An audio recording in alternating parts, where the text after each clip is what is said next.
Hello, everyone. Welcome to our channel. We are Jenny Date of hiddenpathastrology.com and myself, Laurie of astrolore.org.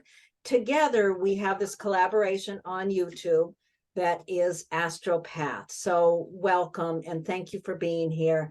You can find both of us at our individual websites. All the information is below in the show notes.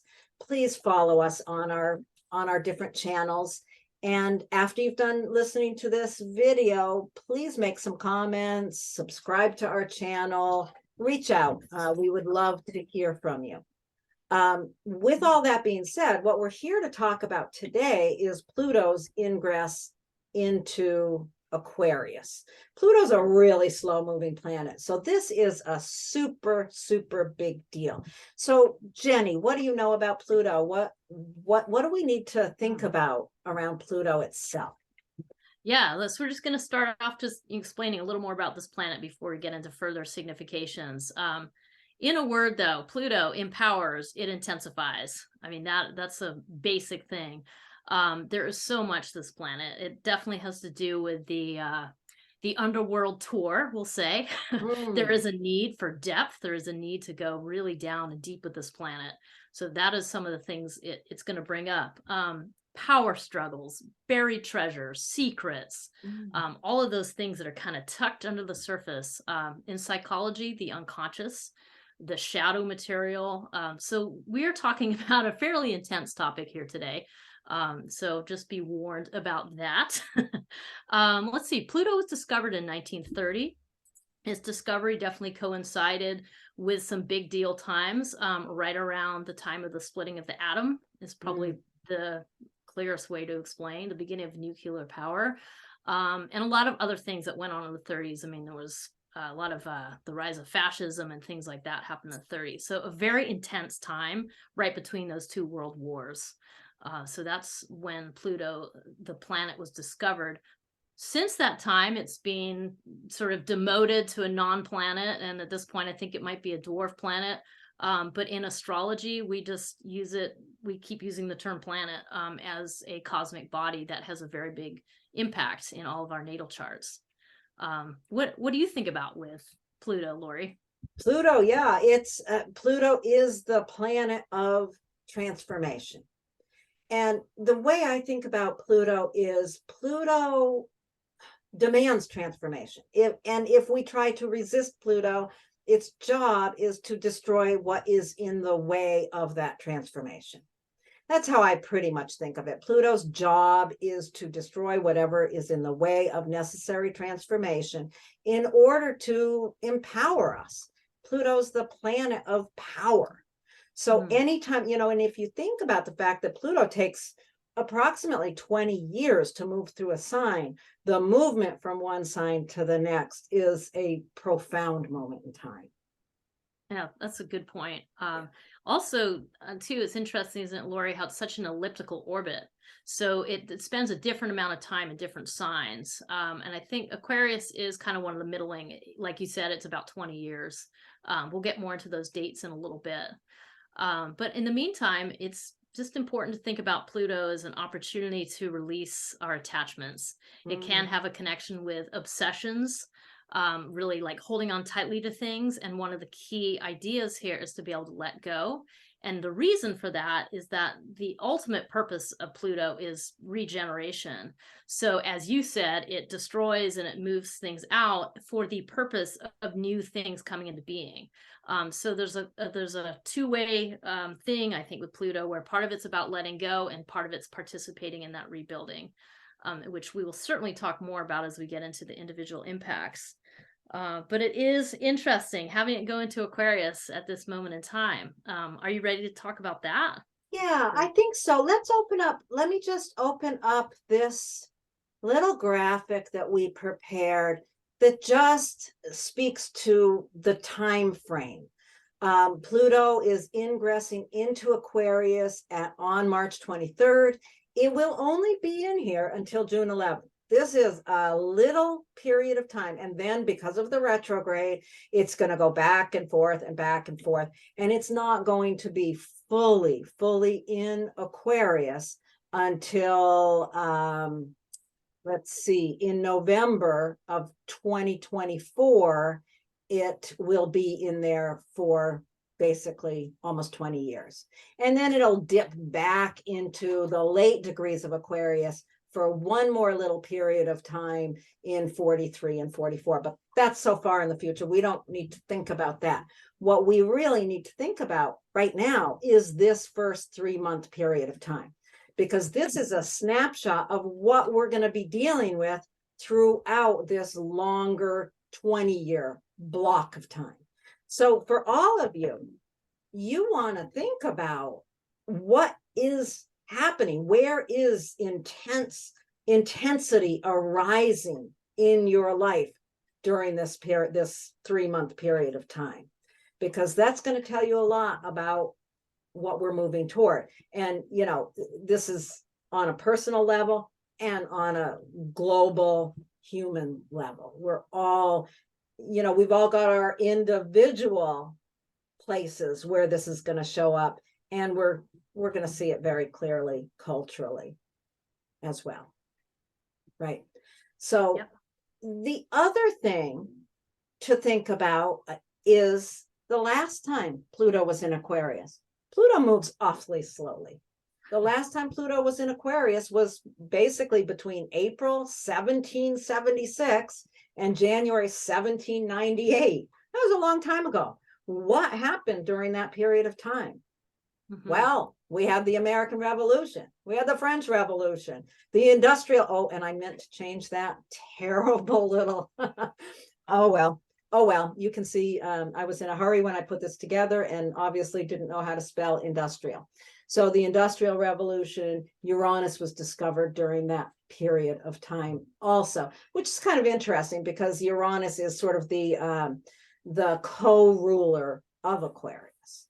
So that came forward at that time as well, which is one of the reasons, you know, they talk about Uranus's connection with Aquarius is because it was discovered during the time when there was so much social upheaval. Yeah, and it's interesting how Pluto went into Aquarius. It was just after the beginning of that Revolutionary War. You know, it's a really interesting time just to think about that as a switch. There were a lot of other astrological things going on at that time. In fact, Pluto was connected to Uranus in that time, which brings about massive change. But it is really interesting to think about. There was a lot of upheaval both in Europe and the US during that time. And then once things we went through that initial upheaval, then there was this massive change in how we did everything with the Industrial Revolution. Yeah. I mean, it really just completely changed the whole economics of everything. Right. So it was a really potent time. But you will see from this is a good way to think about Pluto, that there is often this real upheaval in the beginning, but then the transformation that's made available because of that upheaval, both on a global and a personal level, is just so powerful and important. And it really refers to the evolution, both culturally and just on personal levels, that can happen. So it's not for the faint of heart, but boy, it's powerful and necessary. So, yeah. Yeah, it's great. Fascinating. Do you want to pull up the chart of the ingress itself? Yeah, let's take a quick look. So this time around, when Pluto goes into Aquarius, this is the chart of this is just a snapshot in time. This is just the moment of the actual ingress. And it's quite an interesting chart because it's sort of that seed state. It's like the moment the seed goes into the soil for Aquarius to be lit up by Pluto. And it's quite an interesting chart, isn't it? I mean, look at all that Aries. And then there's a lot of things on this chart. You see a lot of things going on in Taurus because the nodes are there too. But nonetheless, so this is the moment of time. We're going to be in Aries season, which is a very active time anyway. And you'll see our other video about that coming out soon. Even the moon is in Aries in this chart. What do you have to say about this little snapshot in time, Lori? Well, I think one of the things that just jumps out at me is with all that Aries, which is so forceful and, you know, Yeah. Yeah. Potent. Aries, potent, Yeah. aggravated. I mean, there's a lot of, Aries is ruled by Mars. And I think it's really interesting that at this moment, Mars is just about to move out of Gemini, where it has been since August. Mars usually just zips through a sign, couple months. It doesn't usually spend month after month after month in a sign, but because of the rather recent retrograde of Mars, Mars has been in Gemini since August. It's finally moving out within the next, I think, 2 days after this ingress. Mars ingresses into Cancer, at which point, so, I sort of look at this like Mars is right there. It's right about to move in there. It's right about to change the conversation. It's like, what is the conversation? And Mars is going to be squaring the sun as it moves in there. So, it's an unstable 29 degrees of any sign is considered an unstable degree.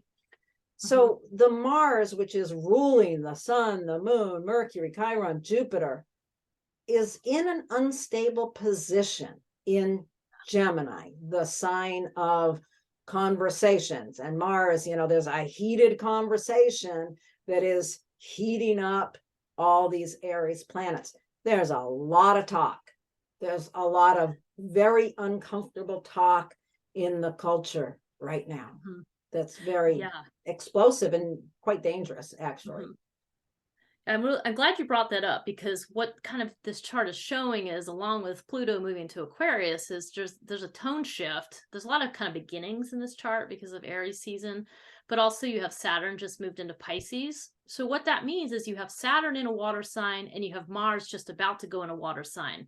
So we've been in this place where everything's been in air. Saturn's been in air, Mars has been in air. Air represents, as you're mentioning, Lori, talking and conversation. And it really talks about the cerebral space. But the cerebral space is not reality necessarily. It's the idea of reality, but it isn't the reality. And now both Saturn and Mars moving into water signs at this important juncture represents a drop into the feelings, into the emotional side. And humans, before they are anything else, are emotional. We've had that limbic brain is forever. I mean, it's the longest evolving part of the brain. And so we are emotional beings is the point. And so it's really interesting that it's kind of like, okay, now we're going to go into these feelings, and anything that is fleeting or that only exists in the mental space is going to very likely come crashing down. So rhetoric and, this constructions that only exist in the mental zone, there's a very good chance a lot of those things are going to start to be shown for what they really are, especially with Pluto moving into Aquarius and kind of bringing in these more buried aspects of Aquarius. Yeah. It's so interesting. Yeah, thinking about Mars is squaring that sun. It's like there's this battle, and then it's trining Saturn. It's supporting that move into a more emotional space. And hopefully you watched the video about Saturn moving into Pisces, and we talked a lot about that movement from Saturn's kind of happy place of Capricorn and then Aquarius, and now going into this deep emotion. But then, as it's moving, so Mars finally getting out of Gemini, getting finished, trying to rearrange the story, the Gemini story it's been telling. It's now, it's going into emotional supports. Yeah, all this rhetoric. And now we have to face the consequences of all that rhetoric. Yeah. And just one other thing as you're mentioning this, that I didn't mention, was just that Pluto moving to Aquarius means it's moving further along into a second Saturn ruled sign. So Pluto in Aquarius is looking to Saturn to kind of go, hey, can you give me some clues about how I'm supposed to do this? And Saturn's like, oh, well, I'm just in Pisces and I'm not sure yet. But there's a lot of message here around compassion and empathy, and the realization that one must move through grief, that there's a grief component to this. And that a thing about grief is really, it's about letting go. And that ties right in with our Pluto themes of one of the ways to work with Pluto. So it's a real tone shift. I mean, if Saturn was still in Aquarius during this movement, it would be a different tone. But because Saturn is newly in Pisces, it's demanding that we look at some of that more emotional stuff. Or I always think about the disappointment is like the baby sister of grief. So this disappointments and this grief tied in with that Pisces aspect. But there's also this nourishing and empathetic and really understanding like what other people are feeling component to it. So yeah. I love that you brought up the, with Pluto moving into a Saturn ruled sign, it asking Saturn, how do I manage this area? I like that because, we were talking about the rhetoric and the anger and all this, and Pluto's coming in here and it's saying, okay, stop with the fucking excuse my language. I hope that's okay to say on YouTube. Stop with the damn intellectual rhetoric and move into a more feeling space. It's the intellectual rhetoric, that intellectual level of what we do with all this anger that has to be brought in, that has to be transformed.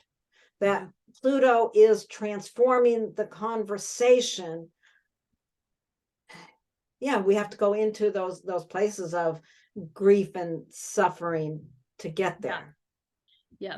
And on a cultural level, that's, it's a 20-year placement, Pluto moving through Aquarius, which makes, 20 years isn't that long in a cultural sense. It's long for each of our individual lives. But yes, it is the necessary transformation of how we do humanitarianism, and we're living in a very imbalanced time period right now. There's a massive imbalance in wealth, particularly, and Pluto does refer to wealth. There is a massive imbalance in that right now. And it's sort of making a statement about like there has to be some shifts because that it's so lopsided that it is so out of balance. I think that that's part of what Pluto does. It is a rebalancer, but it's a rebalancer because it brings up the things from underneath that people are trying to ignore or bury or pretend they don't exist, like the old wounds of the origins of this country, for example. But those don't go away. You can't just wish them away. They are there, they are present, and they demand to be heard. And that's part of what Pluto brings to our attention. Is so on a personal level, it's bringing in those possibly wounded areas, fears, hidden things. Some of those are really positive things too that we bury, but those things are asking for a voice at this time. And that's what the personal signification of Pluto for each of us, as well as being a cultural thing. Yeah, and the other thing on a cultural level you have to pay attention to is looking at the extreme growth of technology. And with Pluto moving into Aquarius, we are going to see crazy stuff in the next 20 years in terms of the growth of technology, all this AI stuff that's going on. This is going to change our world so dramatically over the next 20 years. And that's a powerful place to watch. Pay attention. And you're already, as Pluto right now, when we're making this video a few days beforehand, we can already see that exploding every day. We're seeing that, and it's going to really take off with Pluto going into that Aquarius. Yeah. Okay. Should we put away this chart and maybe talk a little bit more about how this is going to affect people personally? Or there's something else I wanted to talk about. We can close that if you want. Yeah, let's close that down. The other thing that I was thinking about is, when we think about that first 3 months that Pluto's in there, to, like I've said, like we've talked about already, Jenny, is paying attention to where we see those changes in our own lives and really realizing that what's happening in this 3-month period of time is an omen. It's an omen of the changes coming. It's also, watch how social groups are shifting and consolidating more and more. The discord, which is pushing people into their own little groups. And really, this brings up issues of cultish behaviors, cultish political groups, cultish religious groups, all of that. There's just so much of that. Oh, yep. Yeah. Pay attention. Pay attention. Life Yeah. is moving into an area that we are not going to recognize in 10 years, 20 years.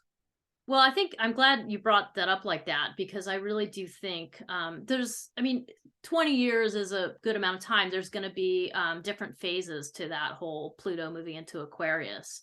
I think that is that's definitely what's going on here. So, but I'm glad that you brought that into the conversation, because I think it brings in the significations of Aquarius. We've talked a lot about Aquarius because there's been so much going on in it over the past couple of years. But really, Aquarius in its best is about discovery. It's about reinvention. It's about innovation. And the highest purpose of Aquarius really is that humanitarianism. So that's what we're working towards. But again, remember, we're in an intellectual space. So the darker components of Aquarius are what you're talking about, this sort of detachment where you can cut off from other things and just kind of live in your own little microcosm and forget about everybody else. I mean, that's the cautionary tale about Aquarius, is the detachment that becomes so far, it actually moves into the realm of the perverse or the unrecognizable, or being completely alienated from other pockets. So what Pluto is going to bring to light is, how do we work with those two opposite ends, right? And like that, we're really trying to work to get the sense of togetherness and bring groups more into the focus rather than detach from each other. So yeah, it's important stuff. And I think that we could probably talk for an hour about the global ramifications, the cultural ramifications. But I think let's move on to, let's get personal. Let's get personal, because this is changing the lives of all of us and each of us. Yeah. So we're going to go into the personal impact thing. Let me open up. Yeah. Yeah. So, I mean, I guess maybe some of you are wondering, like, wow, this is a really big piece. Like, what is the personal level of this? And I think there's a profound things we can do on a personal level of Pluto. I mean, that's what I've been thinking about. I mean, I think we've talked about Pluto referring to change. So personal change, personal transformation, the need to let go of things that no longer serve you, to allow room for new things. I mean, this is, but this involves lots of deaths, you know, ego death is what we're talking about. So as you change, you have to allow your previous skin to be sloughed off and shed in order for the new skin to grow. So that's a lot of, on the personal level, working with those kinds of things. And the idea that you must surrender to the change and then allow for new growth and then help with that new growth.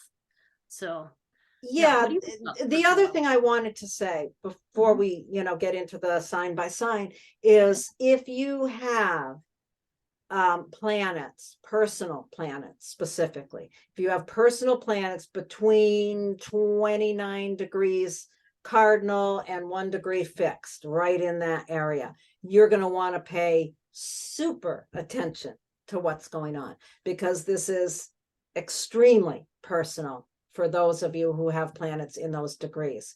So that would be cardinal signs are Aries, Cancer, Libra, Capricorn. So if you have planets around 29 degrees of those signs, or up to 1 degree of the fixed signs, which are Taurus, Leo, Scorpio, Aquarius. If you've got personal planets in those areas, pay special attention. Your life is changing radically, and the job of Pluto is to empower you. Regardless of what occurs, it is for the purpose of empowerment and growth, right? Yes, well said. Very powerful time. I have to say that I'm extremely excited about it. Yeah. Okay. Are we not ready easy work, but gosh, No. it's worthwhile. So right. Life is not easy. You know, I've had clients say things to me like, when's it gonna get easy? It's like, not during this lifetime.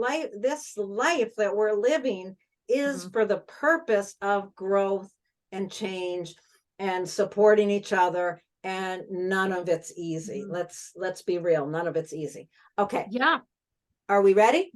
We are ready. Let's start with Aries. All right, let's start with Aries rising. Those of you who have Aries rising, what's Pluto doing?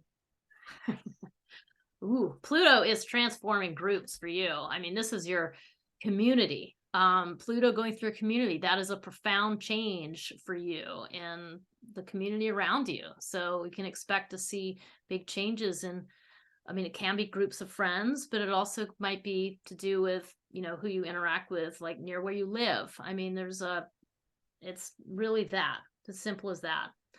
It's also a time when you may not want shallowness. You're going to be seeking depth in your groups. You don't want things to be shallow, and you may decide like, I need to find something else because this isn't working for me. Or you might find a way to deepen in a new way in the community that you're already a part of. So that could be a great opportunity. Yeah. The thing to think about, if you have Aries rising, the thing you want to think about is, what does community mean to me? Who are the groups of people who support me to my hopes and desires and goals? Who supports me? And what community supports me? Whatever that community looks like today is going to be transformed. So think about it, look at it carefully. Where are the power dynamics within the community that you are now involved in? Do you try to control in some way? Are you in a power position, or are you under the thumb of someone else who has power over you in community? Think about those things. This is a powerful time where you are going to be changed by community. Your community is going to be transformed. Think about, what you have learned while Saturn was moving through there. What have you tried to stabilize in that career? How is it working now? It's going to change. Also thinking about where Pluto is coming from. Pluto's been in your 10th house. There's been a lot of transformation around how you show up in the outer world, whether that be your reputation, your career, whatever. And again, thinking when a planet moves from one house to the other, from one sign to another, it leaves a gift behind. What is the power that you have developed in your career or reputation that you can now bring in to inform this greater change in your community? Yeah, and it might be too, I mean, some of the significations here, where do you identify yourself with your community? That's where things might be changing. So there might be some sense of grief or loss around, hey, I thought these people had my back. I thought they were my friends, and that they're actually, it's not what you thought it was, and that's really just a reflection of you needing something different, of you needing to let go. So if you're becoming triggered or upset by things, that is a really great signpost for like, hey, this is where the work is. And it's not to say there aren't things that are worth fighting for in life, but what you don't want to do is get into a battle because you're trying to control something you can't really control. So that's really what you want to pay attention to as far as the letting go piece. Like, where am I, doing too much? Where am I overcompensating? Where am I getting into power struggles where it's just a waste of my energy? I mean, those are the questions to ask yourself. And as you do that and you enter this process, then there is this rebuilding piece where you can take a much more active, positive, empowering role. So yeah, the ultimate empowerment of an innovative community. I mean, throughout the long game of this long transit, what is trying to be developed is a powerful, innovative community that you're a part of. You might hit some rocky roads before you get there, because you've got to face the power struggle, surrender to the power struggle, and then begin the rebuilding process. and the empowerment process. Oh, I like that. Yeah, lovely. Lovely. Right? Okay, those of you with Aries rising, look around at your community. Where are the power struggles? Where do you need to surrender control and make sure you're not under control, you're not being controlled, and build a powerful community to make a difference in your community? Okay, Yeah. ready to move on? Yes. Okay, let me know if I misspelled anything along the way. We're good. I'm so sorry about that stupid misspelling at the beginning. Okay, Don't worry. here we are. Those of you with Taurus rising, where is it that this powerful dynamic is playing out in your life? It's in your 10th house, career, vocation, reputation. What do you expect this is going to feel like for people? Well, this is a bit of a, I mean, this is a slow moving transit, right? So there is something in here for you about your goals. What are your work goals? What are your career goals? And as you're looking at those goals, there are no shortcuts. So this is the long haul. This is where you get clear about those things and you work with them. And also that the 10th house in a lot of ways really just speaks about what does humanity need from you? What does the culture need from you? What is your contribution, that you can bring? That's really what some of those 10th house questions are asking. So it's really important to have an understanding of what do you really want in your work and what do you need to clear away in order to make room for what needs to arise here. So this is a really powerful placement for Pluto, and bear in mind that not everybody's going to get this transit. So having a Pluto transit in your 10th house is quite powerful for the work that you're here to do in the world. So how are you going to be empowered in your work? What do you need to let go of that is not working for you to make room for the new? Yeah. So in this first 3-month period, you want to look really clearly. What is your career? What do you want it to be? How can you really make a difference with your vocation, yourself out in the world? You're going to really need to look at things like, wherever Pluto moves, we have to face the fact that we're not in control. Yeah, we're just not in control.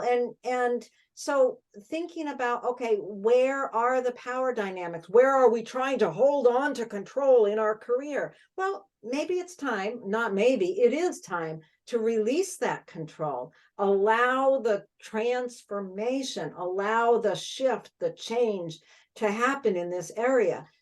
Pluto's movement here is not for the purpose of destroying your life. It may be destroying the way you see your career currently in order to empower you to really do what you're here to do.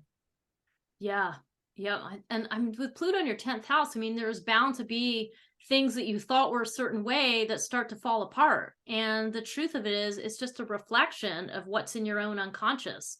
The expectations you had that maybe were not realistic, or the way that you're super attached to how you show up in public, but it needs to change. And that's where some of the pain, I think, the painfulness can come in, is just having to let go of those ego attachments, the attachment you have to your career in a certain way. And, that is where, if you're being triggered or something very upsetting, this is a great signpost for hey, this is where I need to kind of do this work. And what was that surrendering thing that Lori and Jenny were talking about? Well, this is it, having to surrender those I think of them as those ego deaths, those little tiny things that we have to learn how to let go of. And they feel huge at the time. But if you're able to do that and really work with that material, then you are just going to make way for this regeneration in your career and this potential for empowerment to really step on your path, what you're here to do, and having an impact. So and then at that point, you can roll up your sleeves and really get to work with helping to rebuild that vision, getting clear on those goals, understanding how you're going to participate with the opportunity. But it is not easy work. It definitely could feel really ungrounding at times. and requires some faith and some support. So those things are all real too. Yeah, you know what this makes me think of is people with Taurus rising. You don't really like change in a lot of ways. Yeah. Now, Pluto moving into Aquarius, that whole idea of the power of technology and this whole, chat AI thing that's coming in, you may very well be in a position where all of a sudden you look at your career and you see that technology is just making you redundant. And oh my God, are you going to fight against it? Well, what good's that going to do? It's not going to do any good. You have to release control, understand that we don't have control of anything in our lives, quite honestly. I mean, we have control over the decisions we make. And if you make a decision when Pluto moves into your 10th house that you're going to hold on to your career the way it is, well, Pluto's not about that. Pluto's going to destroy what is in the way of necessary transformation. So face the situation head on. If you feel like your career is suddenly going under for whatever reason, then, surrender to that and find the place that will build the strength from that. For the last many, many years, Pluto has been going through and really, really transforming your understanding of the world in a big way. And that understanding morphs here into how you use that understanding in your career.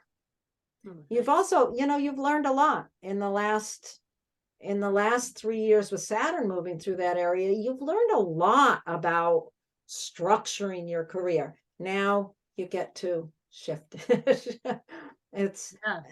But that grounding that you've built over the last 4 years will support you once you've done the releasing and the letting go. It'll support you in rebuilding from a more powerful, deeper understanding and commitment to that.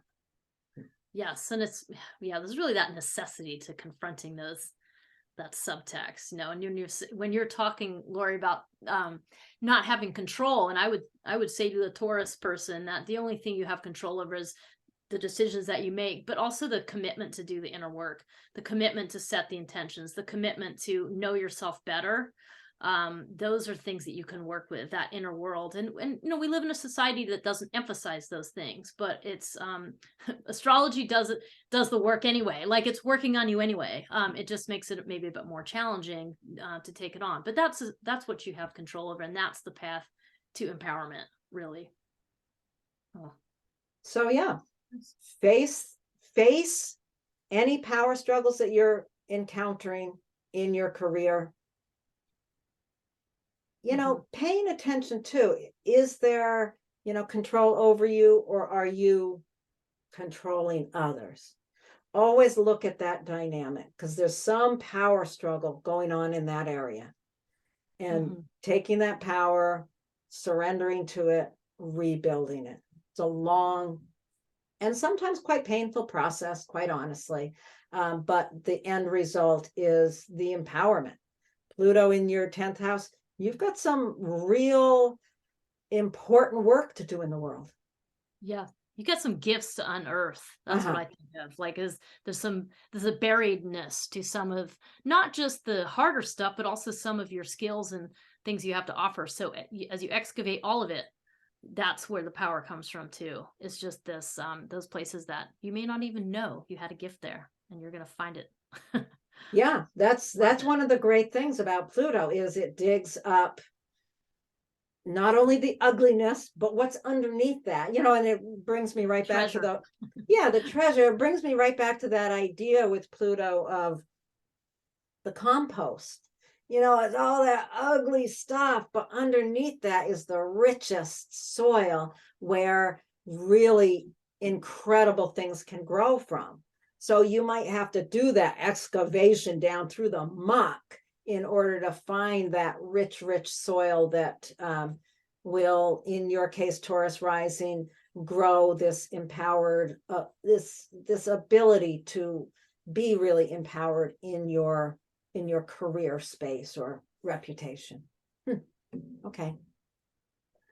Ready? Yeah, let's move Okay. on. Let's move on to those with Gemini rising. Okay. Whew. Mhm. Yeah. Well, with Gemini rising, Whew. it's time for an overhaul to do with your worldview. And how you gain wisdom, essentially. And this is not an intellectual thing. This is a experience thing. How are your experiences teaching you about your worldview? That's what we're looking at. With Pluto going through your ninth house, you can expect some profound change. You can expect the possibility of some ways that you were thinking about the world to just kind of not be right for you anymore and need to be allowed to die, to pass on. And that's the surrender part, is where are you sort of stuck in your beliefs rather than opening to the experiences that can open your mind.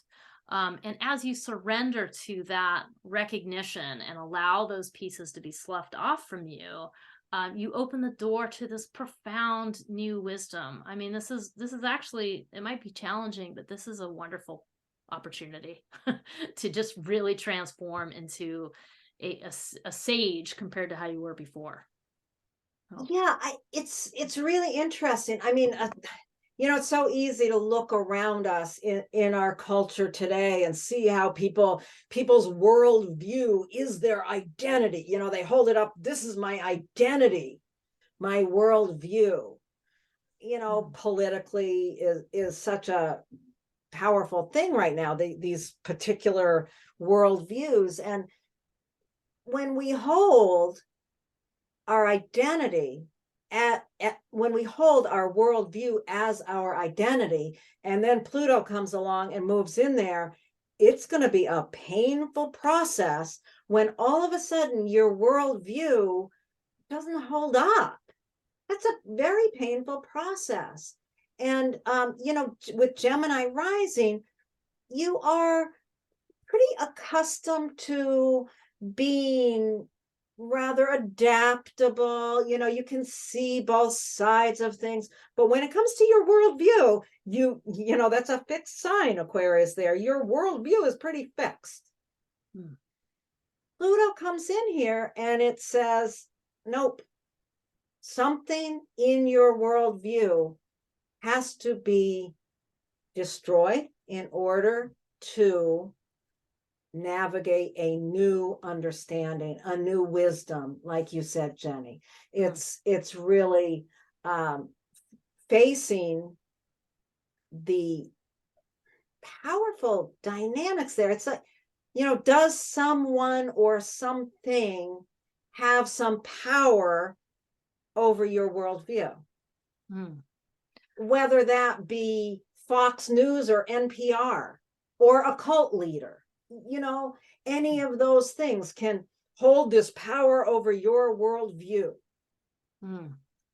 Yeah, it's interesting. Like you mentioned, hey, if you're Gemini rising, that definitely implies a person who is very tied to information, who loves information and data and wants to be in the know and wants to maybe teach and share that information or tell stories or kind of bring in those archetypal things of Gemini. And that you have a strong identification with yourself as an intellectual networker of information. And so with Pluto, you're right, like with Pluto in that ninth house, it's sort of being demanded of you, like, hey, you've got to kind of step out of that intellectual space and have experiences that lead to your wisdom, because that's what the ninth house is really about. Experiences. It's not just knowledge that gets stuck in your brain. It's a physical, it's a full experience. It's like traveling to the foreign country to gain this whole new understanding about how other people on the planet live. So it really refers to that component, and it does impact your identity, that ninth house as well. So yes, there is some real need here to slough off or shed a skin of something that you thought you kind of had already checked the box. No, you haven't. And so you gotta step back and allow that dogma that you might be stuck in to pass on, because it's not helpful. Now it's time to open the gates and then actively work to think about, how do you want to regenerate in this area? What do you want to rebuild? What would you want to see? Because really, this is all about becoming a better human being, in the ninth house especially, right? Yeah, it's fascinating to think about this. The ninth house, some of the ways that this transformation can occur in your worldview is through travel, through education. If there's something that it's like something that you've learned that you've held on to all your life, you believe. Well, a travel to another country might open up like this new awareness that totally might boggle you and be really difficult for you to accept. You might take some little class that you think is just going to teach you some little thing, but it opens up this whole floodgates of questioning your own view, your own understanding of the world. A neighbor might move in that's from a very different cultural background some experience, like you said, Jenny, some experience is going to be the catalyst for a real deep and powerful, profound change around how you view the world and how you understand other people. Yeah. Wow. Yeah. I like that you brought up the thing about the cults too, because I think the cautionary tale here is to watch for obsessiveness, is to watch yourself, kind of step back and watch yourself, which you can do as a Gemini rising, and just notice if something becomes almost like something you become obsessed with, because that would be the other thing.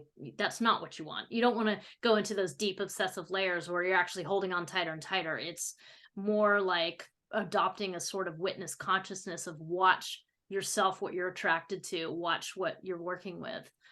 So it's this could be quite an adventurous time for a Gemini rising person. Absolutely. And those experiences may be painful. That trip to go visit your sister across the country might show you things about your own thinking that make you feel absolutely in a horrible space until you surrender to the new understanding and allow a new understanding to really grow. Yeah. And part of it does depend on, I know, one thing that's worth mentioning here is that Pluto has been in Capricorn for many, many years and working through your 8th house. So with Gemini rising, you've had this real, I don't know, education about something to do with the values and baggage of other people. Like maybe you've uncovered some secrets in this time. Maybe you've found out something from, that has totally changed how you set boundaries with other people. So it's a little bit like this potentially could be the reward piece, like as Pluto moves into 9th house, that you've already done this really difficult work. And now Pluto is going to help you turn that difficulty and challenge into a profound source of wisdom.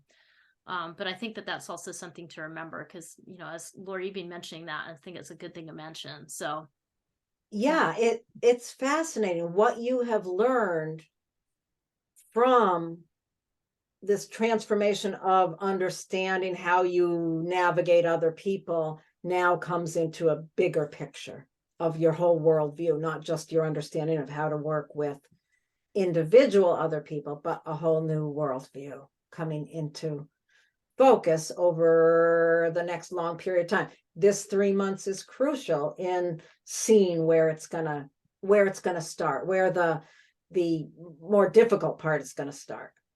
The part of building will happen later after you've surrendered to the difficult part. Yes. Best of luck. What a process we're all in. It's so powerful to look at it and think about it and talk with you, Jenny, about it in this way. It really is, opening my eyes to how people in my life are managing these things. It's really, I would encourage people to not only listen to the one about themselves, but also the ones about their family members, their friends. It will really help you to understand where your people might be digging in their heels. And, you don't understand it, But if you see this and look at it from this perspective, it will really help you to understand what other people are going through as well. Pretty powerful.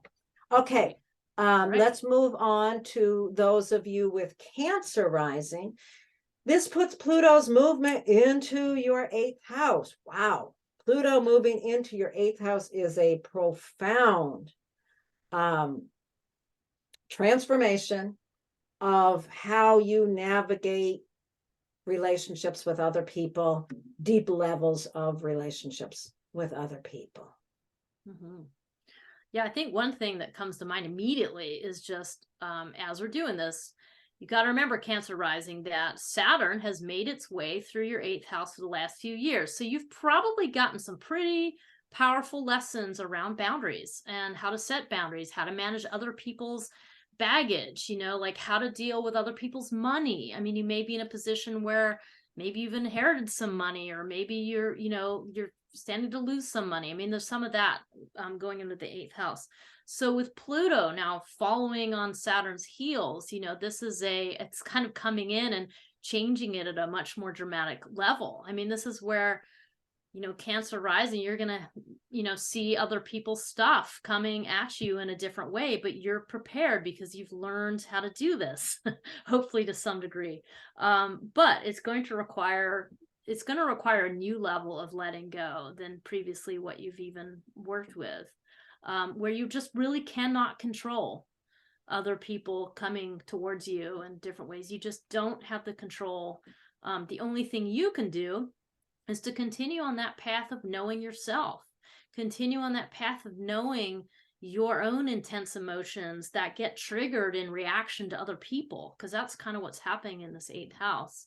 So I think the very first part of this is going to be more about that surrender of like, oh yeah, I don't have control here. And just give yourself permission to not try to have control there. I think that's an important step. Right. Yeah. Yeah, embracing the inevitability of the fact that you don't have control. And especially, you know, the 8th house, it's about other people's stuff. You have no control. And, you know, the Pluto for many years now has been moving through your 7th house, and your one-on-one intimate partnerships have transformed your life over these years. You have your understanding of what relationship has been transformed over these years. Now you take that understanding and Pluto moves into your 8th house, and you really have to embrace the fact that you can't control what, you know, the baggage that other people bring with them. And you might just, at this point, you may be in a relationship that you've been in for many years. With this Pluto's movement, you might see things about that relationship that might be shocking to you. You might see things that you didn't see. That whole idea of, you know, seeing what's inevitable, what's always been underground, but you didn't see it. So what do? Well, you embrace it, you see it, you look at it, and you accept the fact that you don't have control. You surrender to it. And then on the other side of that surrender, you're able to build an empowerment in that ability to navigate other people's stuff, so to speak. Yeah, I mean, I think one of the things about the 8th house too is there might be a real desire with Pluto moving into this house that you really just want to, for once and for all, get to the bottom of the issue, right? To really go down deep and swim all the way down there and find those roots. And one of the messages of the 8th house is that that's not possible. You know, the 8th house is mysterious. It holds secrets.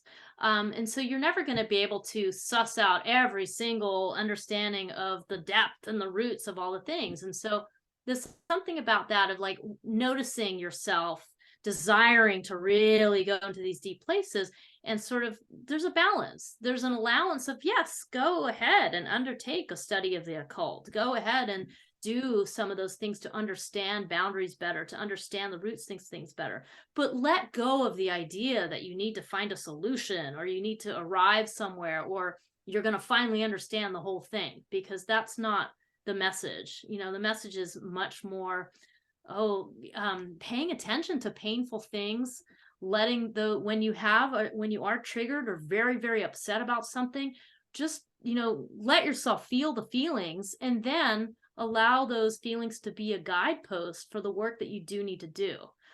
The work you need to do to understand yourself better, to honor, respect yourself better. And then that, by definition, then extends to how you deal with other people, you know, and that you can set boundaries with other people, but you can be compassionate and you can see their depth as well. But you still have a boundary. So yeah. Yeah, and I think that, you know, there's also, wherever Pluto moves, and with this house is so important, you know, the whole issue of, you have to have a complete commitment to truth and integrity.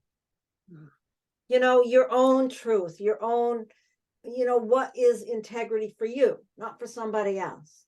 Yeah. But for you, what is, what, you know, in your understanding these deep levels of connection with other people, you can't go in it with a secret desire to control. You know, which is really challenging with Pluto, because we think we want to control everything. And, you know, we cannot control anything except, like we've said 5 times during the course of this video, we can only control how we respond to things, how we react, how we respond, and how we have to ideally respond is with the utmost integrity. Yeah. And you're right, Lori, like this might be like with the 8th house. I mean, you may also see things not only about your partner that are unpleasant, but you see some sides of yourself that are really unpleasant at this time, because it you know, and it's, how do you look at those things, accept those pieces? You're not trying to hide from them, you're not trying to bury them, you're letting them have a place at the table, because if you don't, they control you. Those, you know, the shadow side of yourself ends up controlling you because you're unaware of those things. So it's very important to turn your attention to those places, embrace those places inside yourself and give them a place at the table. And then that's how you then later rebuild. And essentially it's sort of like a resurrection process for yourself and how you navigate the world. So it's a powerful time. It's a hard time to talk about. It's not a very easy language to describe some of these feelings and issues, but it definitely has like a shamanic feel to it, you know, going into the psychological processes of things. There's something about going into those deep underpinnings. Yep, and I'm definitely, this one's easy for me to imagine since it's my rising sign. So right, yeah, you know, and when you think about the resurrection after the facing the power issues here, and then surrendering to it, and then the resurrection, what is the great empowerment on the other side of this? What is it? It is the ability to really support to support other people in those deep places, the ability to support other people to develop boundaries that support them, you know, really working on a level of deep healing with other people. And I think that's, you know, you've learned so much around relationship, and now you go into this deep place becoming, yeah, this shamanic healer, really. So that's the work you're doing, Jenny. No. Okay, cool. So go to Jenny's Right. website, hiddenpathastrology.com, set up an appointment. She is a shaman in training. Okay. Now, right. I think we're set on that. Anything else you want to say about that one? No, I think we dug in pretty deep. So I think we're ready for Leo rising. Okay, so now we're going to move on to those of you with Leo rising. Oh, this powerful transformation is within the realm of your day-to-day no, not in your data. I'm traveling too fast into the next one. Your intimate partners, one-on-one relationships. Mm-hmm. Yeah, this is a time of major changes in how you do partnership. You've got to remember, with Pluto dealing with the unconscious processes, we really are talking a lot about mirroring here. It's not the only thing, but it's more about how are you as a partner. It's unpacking that. That's what the change is. It's, I mean, you might see changes in your own partners in life, your intimate partners, your coworkers, you know, your colleagues. You might see them reflected, you know, those changes reflected in those partners. But the learning that Pluto's imparting here is for you about how you handle partnerships and what is the profound transformation that you would like to see in how you handle those one-on-one connections. Right. So in this first 3-month period with Pluto moving in there, you want to really look at the people that you are in partnership with. And, you know, people tend to think of the 7th house as their spouse or their romantic partner. And certainly it includes that, but it's not just that. You know, your very best friend, your, you know, any one-on-one kind of trying to be at least equal partnerships are what the 7th house is about. And with Pluto moving in there, you're going to, first of all, you're going to look at these relationships. You're not going to be able to help it. It's not like you have to think about it. They're going to be right there in that mirror effect looking at you. And you have to really look at the power dynamics between you and these people in your life. Do you exert power over them? Do they exert power over you? Is this truly an equal partnership? And you really have to face that. Yeah. It's very easy for us to find ourselves in relationships where there's really, the power dynamics are not equal. And we can fall into that so easily without realizing it. So, you know, it will become very obvious to you during this 3-month period of time if there is a partner of some sort, you know, a work partner, a romantic partner, that there's the power dynamics. You want to get really clear who's in that position, and facing that. Yeah, and surrendering to the fact that you can't control it. Yeah. You can't just turn it off. You can't say, oh, I see I'm being really controlling of my partner. I'll turn that off now. It's not that easy.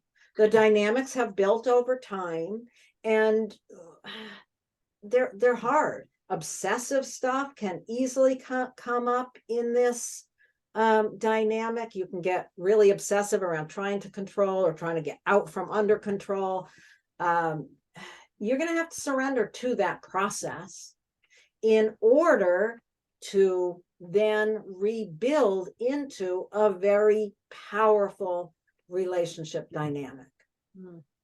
Yeah, I was thinking this is a very important time to especially pay attention to your triggers. And when I say triggers, I mean that thing that happens, and it's so typical in marriages. I'll just pick on that particular partnership, but just to trigger each other, you know, to do, oh gosh, my partner's doing that thing again. It drives me nuts, you know, and so those feelings, which may be somewhat commonplace in a way, those are very helpful signposts for where you need to let go of something.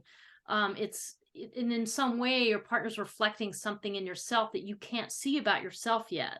And I know that it's sort of cliche, but it's true. In psychology, it's true. These are the things we do. So when you feel those triggered feelings like, you know, it is really important to take note of those and do something with them, journal about it, take a step back, reflect on it in some way, because that information for you is so valuable, so that you know what work you need to do, what things you need to let go of, what unconscious habits and patterns are you clinging on to, because that's how you do relationship. Well, you don't have to. So, you know, as you engage on that path of self-knowledge, you have the possibility to profoundly transform your relationships in a way that is far more satisfying and far more balanced, and really just working on a deeper level. That being said, this might be a time that a relationship you're in needs to be over.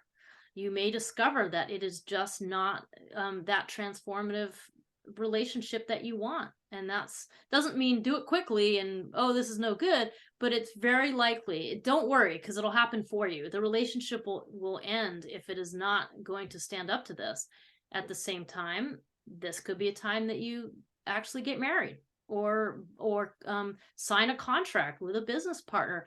And that's okay too, as long as you're aware. You want to make sure you're being aware, you've worked with those power dynamics, because it just suggests that you might be a person who needs a deeper level of emotional intensity, and that's okay too.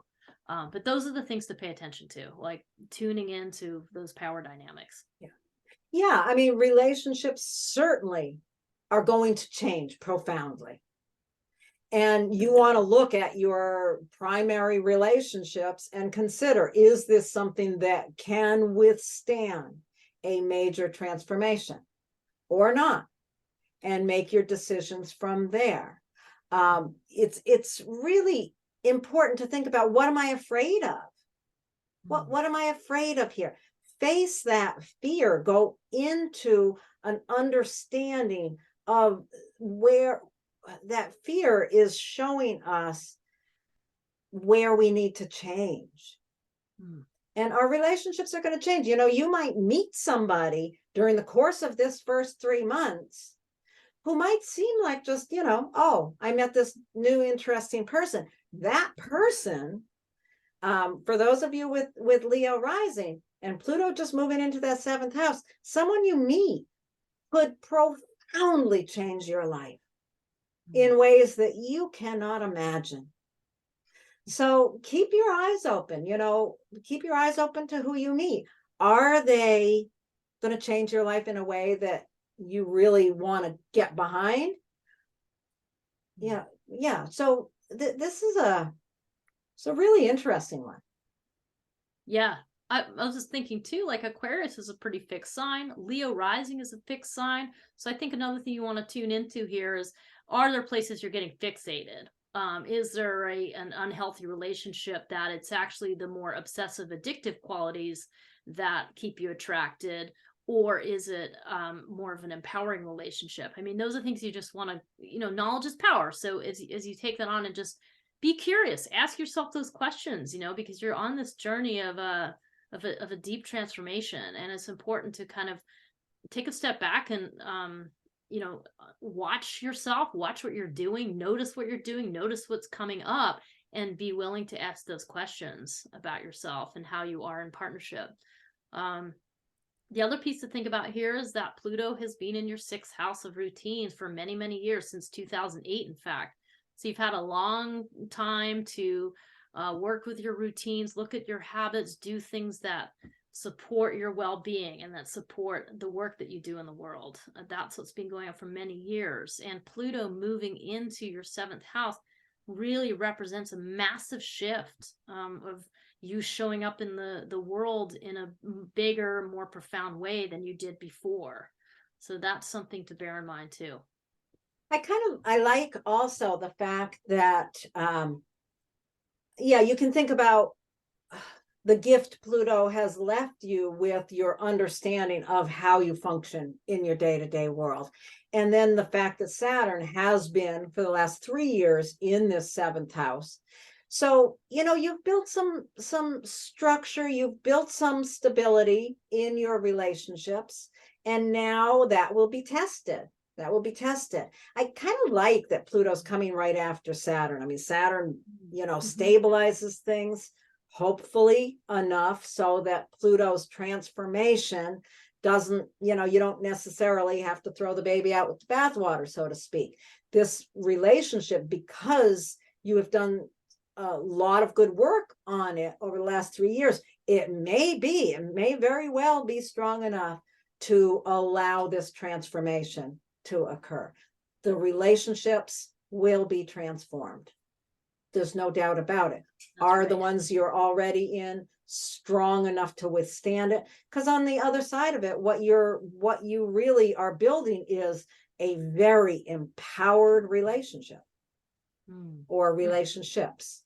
You know, that's the goal. That's the the process is, facing the power dynamics, surrendering to the fact that you can't control things, surrendering to your fears around what you can't control, and then doing the hard work of building the empowered relationship.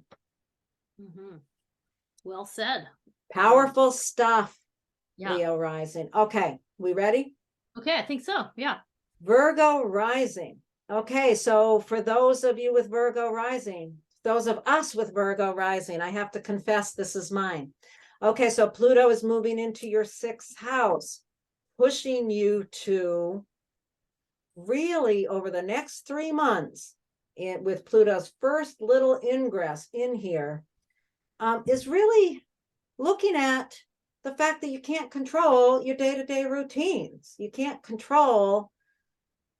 I keep thinking with Pluto, you can't control. Yeah. So yeah, you talk about it for a minute, Jenny. I was just going to say, you're getting me thinking about the control. This is a good time with Pluto in your 6th house to just be careful with your health. This doesn't mean be paranoid and freak out. This just means be willing to look at what your routines are that support your health. This is your eating, your exercise, how you just go about your work routines, how you get yourself to work. I mean, it's all of those kind of habits and practices and patterns. So with Pluto in the 6th house, I mean, this is a really important time to think about how you want to have some regeneration in the 6th house. I mean, it really is an opportunity to physically regenerate yourself in a different way. So it is important to think about all of those, just those kind of mundane things. I think an important understanding to have here too is this is the final house that Pluto is going to go into before it goes above the horizon. So this represents a good 19-20 years of having that still underneath the horizon of doing personal work, and in particular with your habits and behaviors. So that's kind of the first thing. It's a great time to, I don't know, start a yoga practice or start some kind of practice that works on deeper levels, not just the most superficial level. So that's just for starters. What else? What are you thinking about, Lori? I'm thinking about the fact that Saturn's been in that house for several years. So hopefully those of us with Virgo rising have put into place some structures and stability around those issues that you're talking about. And, even if they've kind of slid off the table to some extent, over more recent months, as that can happen, you can, with Pluto going in here, it's like facing the fact that you need to pick up those habits again, those ones that Saturn helped you develop. The other thing, well, let's see, facing that you don't have control in this area. You don't have control. My mind's going a little crazy here, but I guess what I want to do actually is go back and think about the fact that Pluto has been in the 5th house.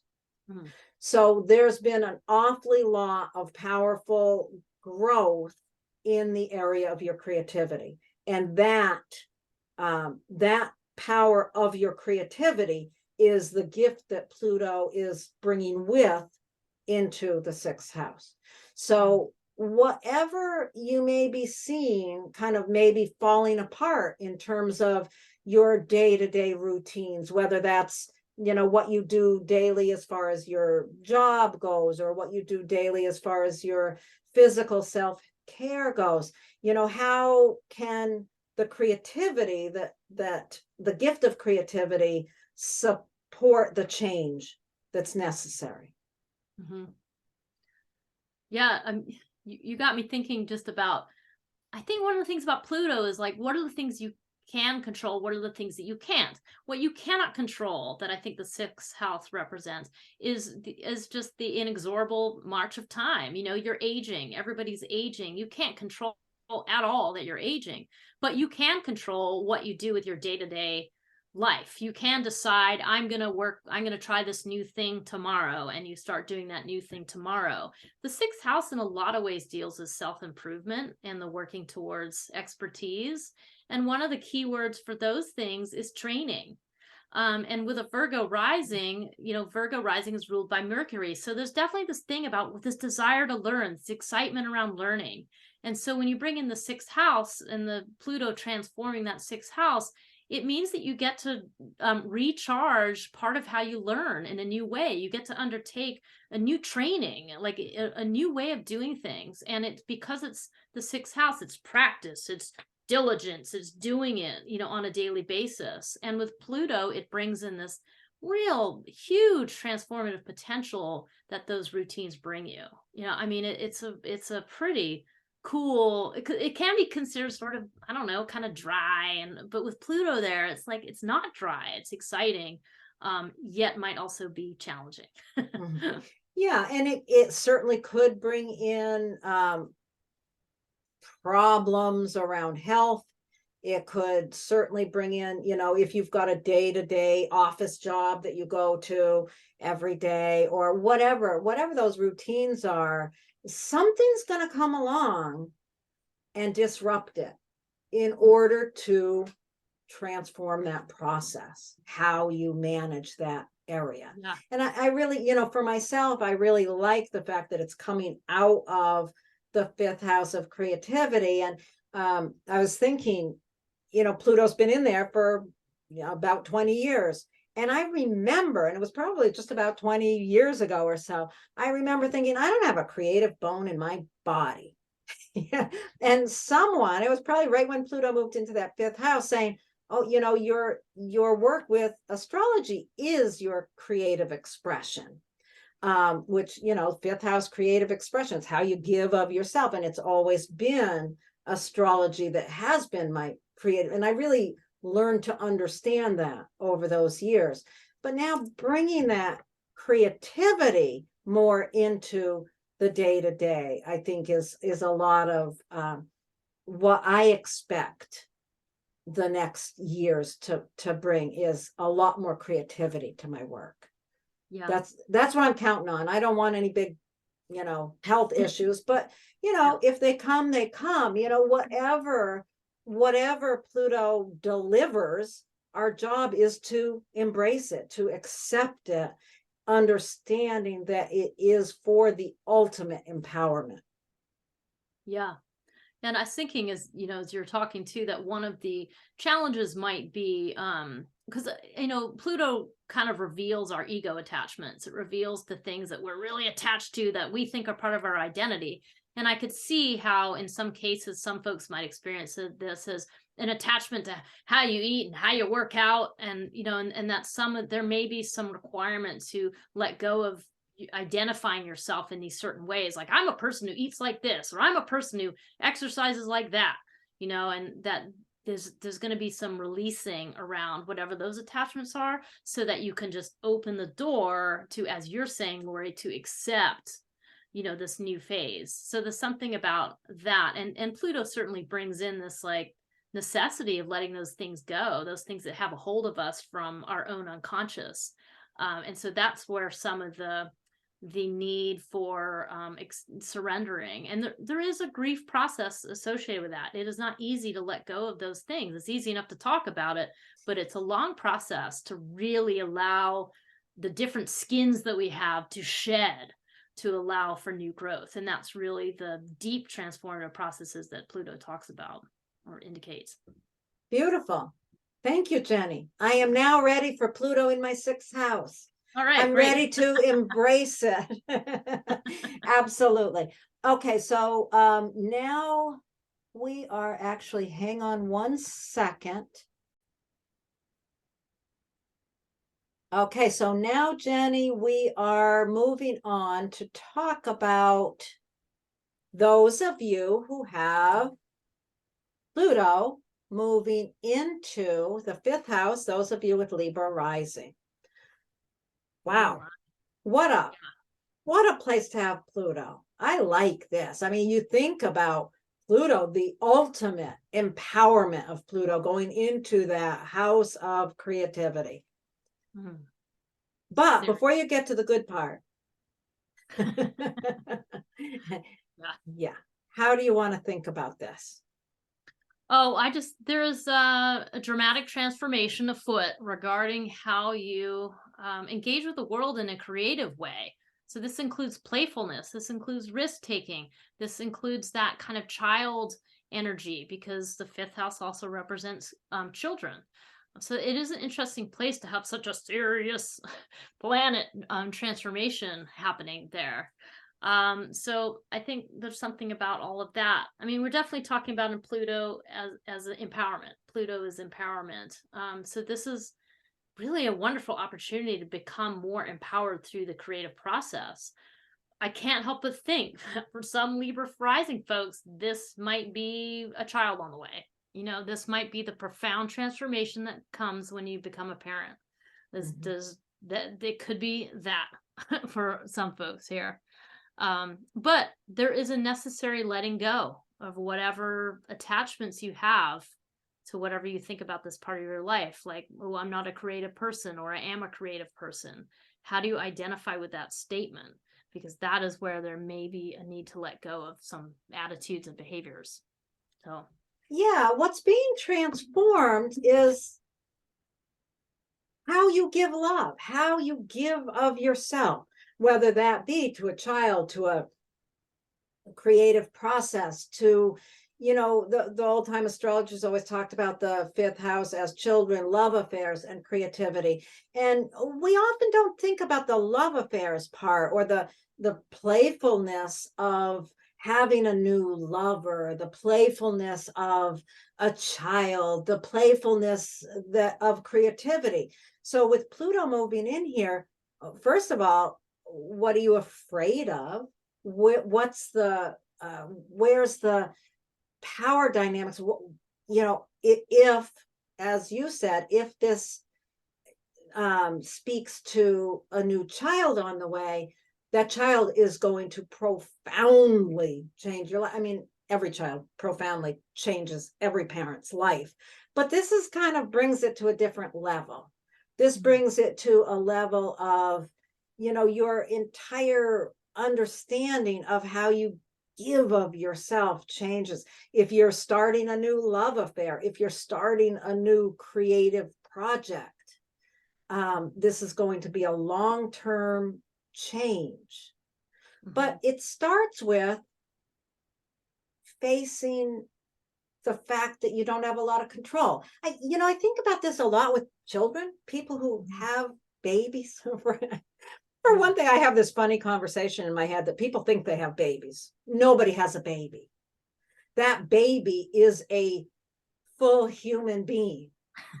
It may come in the package of a baby, but your job is to support this life. It's not, I always think that when I see people on the street with their new baby, they think they have a baby. They have a human being that it's their responsibility to support in the growing process. If they're starting a new creative project, this is the beginning of their responsibility to grow that to fruition. But initially, the other thing about babies and creative projects and new love affairs and all of these things that the fifth house is about is we don't know what we're going to get. When you're pregnant, any of you that are listening that have had children, you don't know who's coming through. You don't have any control over that. That baby comes at the time that baby comes, that creative awakening comes when it comes. You don't have nearly the control that you think you have. And this child, this creative project, this new love affair is going to show you your lack of control. I really like how you talked about that.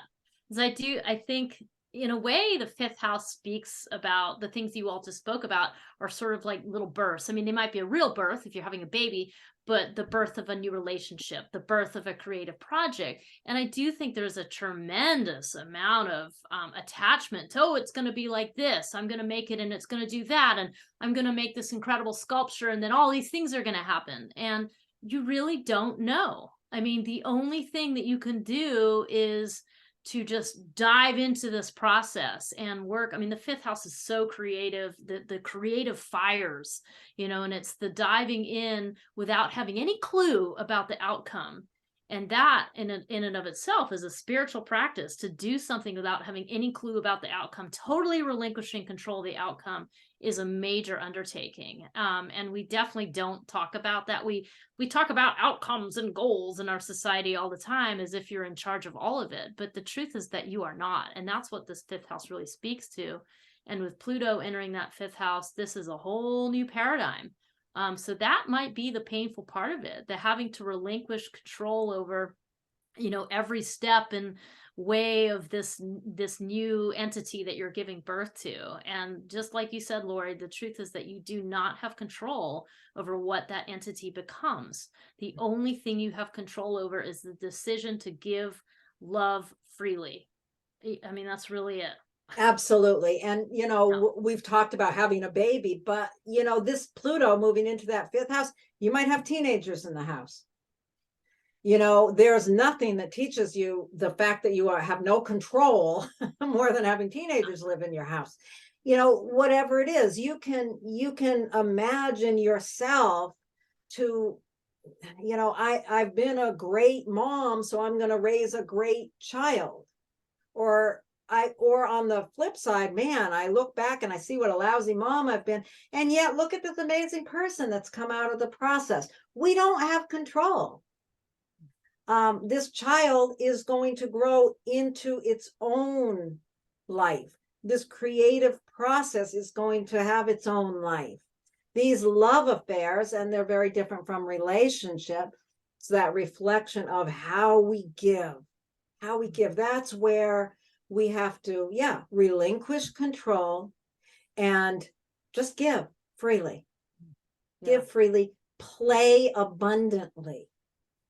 With Pluto going into that fifth house, lean on play, lean on playfulness. When you hit a wall with whatever, a teenage child or a creative project that just seems to crumble in front of your ideals of what you thought it was going to be, or that child comes along and is just not what you want or what you thought it was going to be, lean on being playful, being curious, having fun with it, and surrender to the fact that you don't have control. And ultimately, out of this, what you are learning is the incredible power that you have to give of yourself.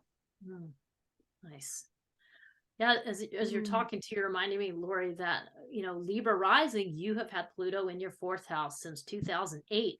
So you have had a profound transformation at your roots, at your foundation. And in a way, if you've really grappled with that challenge and you've done the work that was required of you in that time, in a way, this Pluto going to the fifth house can really bring some gifts, really to transform yourself into a more creative person, a more loving person.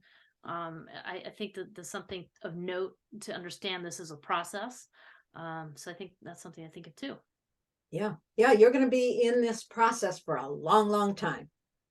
So get to work, accepting that you don't have control, surrendering to that fact, and just giving. You will, on the other side of this process, you will have a powerful understanding of how to give of yourself. All right, I think we can wrap that up and go on to those of you with Scorpio rising. This profound transformation happens right there at the root of your chart in the area of home and family. And your whole ancestral line, the core of who you are really here. Yeah, the fourth house is really interesting because it does refer to, as you said, your ancestral line and your roots, but it's not fully able to understand it very easily. It's a very private area of life, and there is some hiddenness to some of this. Like it's not a very, I don't know, it's kind of pertains to some of the watery energies here in the fourth house.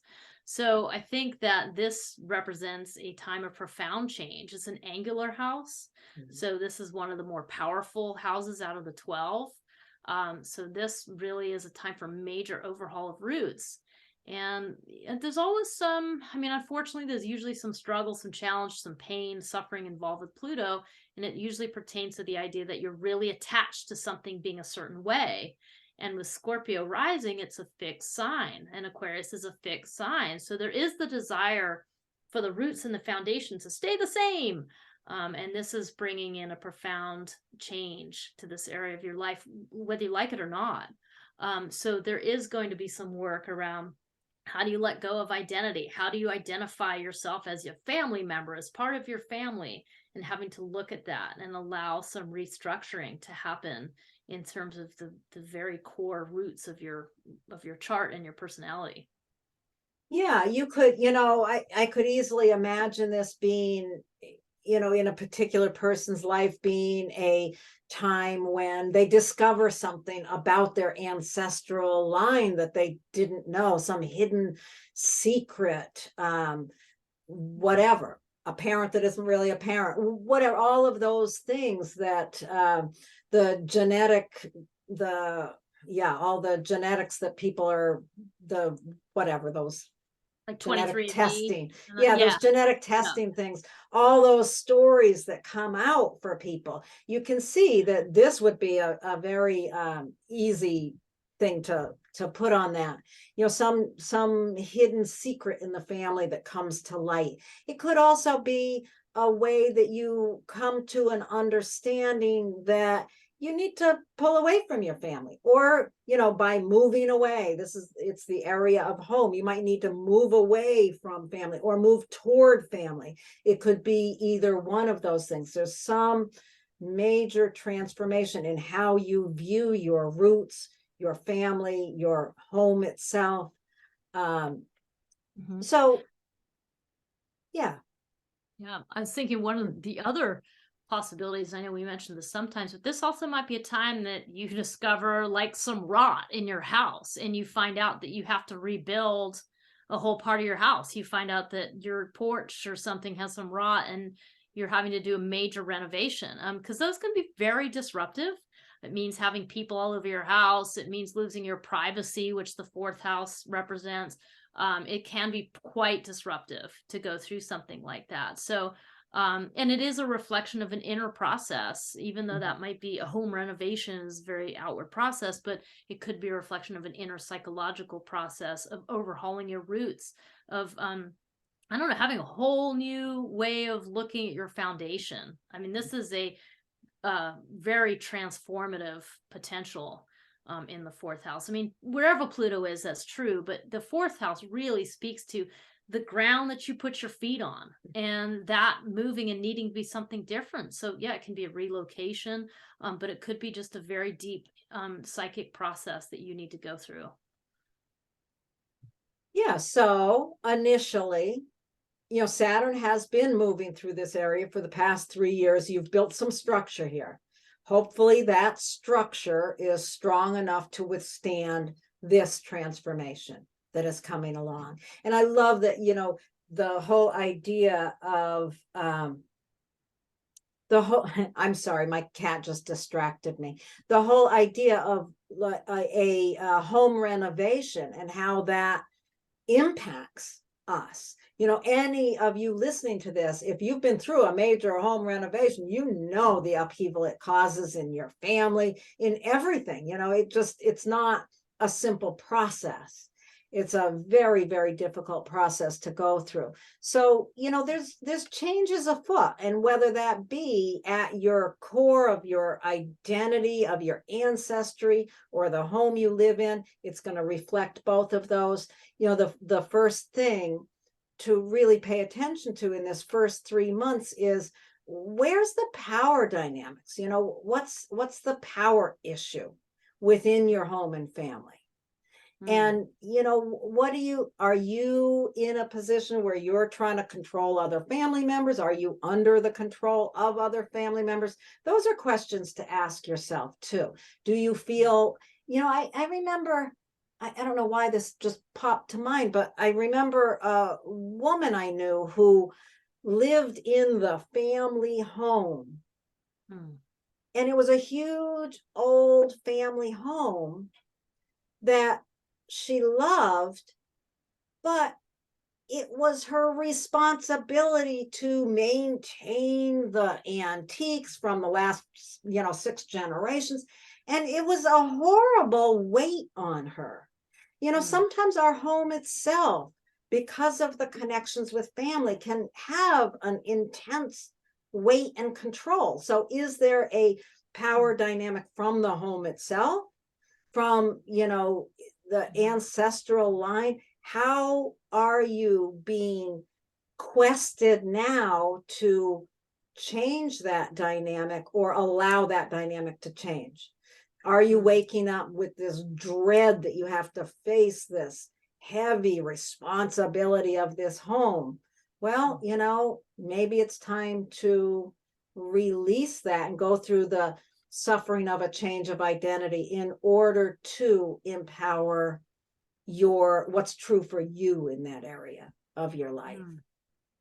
Yeah, and that's a good example of just having to release an attachment that might be a physical structure, but my gosh, it's got deep implications for the emotional content, and also, you know, just all of it, like your parents, the people who left you this house, you know, I mean, it really, so I was just thinking there's definitely some question around, you know, your ego attachment to your parents, the idea that you may have to allow, I mean, Pluto brings in the idea of like the little deaths, like the ego deaths, but also the possibility of real death, like of, you know, death in the family, changing the paradigm here. Because I don't want to minimize the idea that there is the need to go through grief with Pluto. There is the need to surrender and to really struggle and go through those difficult things before you can accept, you know, before you can do the acceptance. And then once you have the acceptance, that's when you can start doing the rebuilding, the restructuring. But those two things, they go together. It's not, Pluto really speaks to the regenerative idea. So that means something must go away, something must be removed, something must end in order to make room for the new thing. And that's just the reality of life. That is just the process of life. And that's, Pluto is asking us to grapple with these profound issues in each of our individual lives. Yeah, I love that, you know, and thinking about, as you're talking, I'm thinking about the home renovation thing. You have to go through all that difficulty, and then at the end, you've got a beautiful new home. It's perfect. Or if you're, you know, moving across the country, the same thing. You've got to pack up all your stuff. You're in a disaster, and then you find yourself in a new place. The same thing, you know, if your 23andMe thing comes back and tells you, you know, whatever, your sister is actually your mother, well, you know, you have to go through this internal understanding, but then you've got a whole new view of your family. So there is the empowerment, the power on the other side of it. And Pluto takes so long to go through an area because it takes a long time to go through these processes. So it's not going to happen overnight.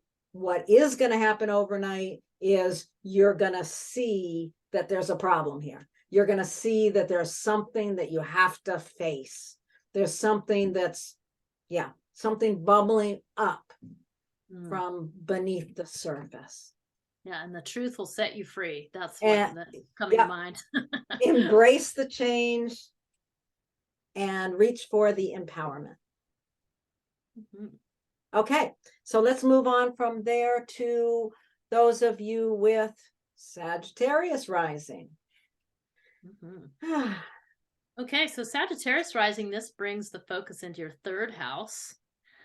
So the third house is all about how your relationship with your immediate environment. So this is your, your daily, your neighbors, your siblings, your, a close friend, like those people that you're in contact with on a kind of everyday sort of level. It also brings in issues of how you communicate. And it's funny because it's, this is normally, I mean, maybe not the sibling thing, but this is normally kind of a lighter area of life in a lot of ways. It's, but with Pluto here, it suddenly brings this huge, thing like this, much more powerful indication into your kind of day-to-day habits in life, so in that way this might be a bit of a shock. And again, with Pluto, we're looking at what things do you need to let go of, what issues come up that you find yourself having to release your identification with in order to make room for the new and in order to embrace a rebuilding process. So that's kind of what it brings up, is like, what are you attached to? What are the things that you do with your, how do you communicate? And how are you attached to the way that you communicate? And how do you navigate your daily environment that might be in need of some change? Yeah, it's really interesting to think about that. Just, I mean, communication is such a primary, I mean, yeah, it's so significant, and how we communicate, who we communicate with, what we say, what we, those people in our immediate environments. In some ways it's like all of the cadent houses, or is that succedent? My mind just went blank. Cadent, you got it. Okay, all of the cadent houses, the third, the sixth, and the ninth, and the I'm losing it here. No, you got it. The third, the sixth, the ninth, and the 12th. You're right. Thank you. Thank you. Great. With all of those houses, in some ways, especially the third and the sixth, I think of, they seem kind of not very important. And yet all you have to do is think about, if you suddenly couldn't communicate at all, how damn important this third house is. And if so many people, our lives are based on our communications. We're teachers, we're nurses, we're, whatever career we're in, it doesn't matter what career we're in for the most part, how we communicate is crucial. And if all of a sudden we're questioning, there's something that comes along that's making us really question how we communicate or what we talk about or communicate about, where does that put us? That puts us in a place of really not understanding our own identity. Mm-hmm.